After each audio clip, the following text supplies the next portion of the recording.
వరంగల్, ఖమ్మం, నల్గొండ పట్టభద్రుల ఎమ్మెల్సీ ఎన్నికల పోలింగ్లో భాగంగా సూర్యాపేట జూనియర్ కళాశాలలో మాజీ మంత్రి, సూర్యాపేట శాసనసభ్యులు గుంటకండ్ల జగదీష్ రెడ్డి మొట్టమొదటిగా ఓటు వేసి తన ఓటు హక్కును వినియోగించుకున్నారు. బూత్లో మొత్తం 673 ఓటర్లు ఉండగా జగదీష్ రెడ్డి పోలింగ్ ప్రారంభ సమయానికి వచ్చి మొట్టమొదటిగా ఓటు వేశారు. ఓటు వేసిన తర్వాత పోలింగ్ కేంద్రం నుండి బయటకు వచ్చి తను ఓటు వేసిన ఆనవాళ్లను మీడియా ముఖంగా చూపించారు. మీడియా మిత్రులకు నమస్కారం. శాసనమండలి పట్టభద్రుల ఎన్నికల్లో ఇవాళ జరుగుతున్న వరంగల్, ఖమ్మం, నల్గొండ నియోజకవర్గాల ఉప ఎన్నికల్లో ఓటు హక్కును వినియోగించుకోవడం జరిగింది. మరి ఓటర్లందరూ కూడా విధిగా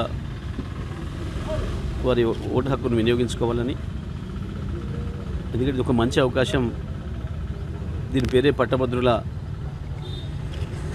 శాసనమండలి నియోజకవర్గం కాబట్టి మంచి వ్యక్తుల్ని, సమాజానికి ఉపయోగపడే వ్యక్తుల్ని, మీ అందరి సమస్యల్ని ప్రతిబింబించే వ్యక్తుల్ని ఎన్నుకోవడం అనేది మంచిది. ఎందుకంటే మన పార్లమెంటరీ ప్రజాస్వామ్యంలో ఉన్న గొప్పతనం ఓటు హక్కే.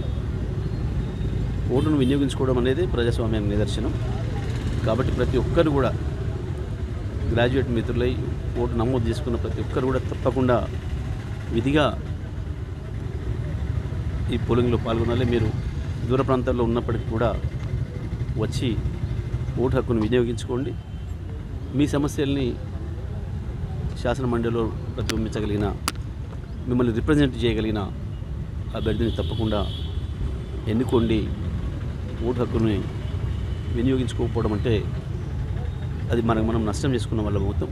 కాబట్టి దయచేసి వరంగల్, ఖమ్మం, నల్గొండ జిల్లాల పట్టభద్రులైన ఓటర్గా నమోదు చేసుకున్న మిత్రులందరికీ నా ప్రత్యేక విజ్ఞప్తి.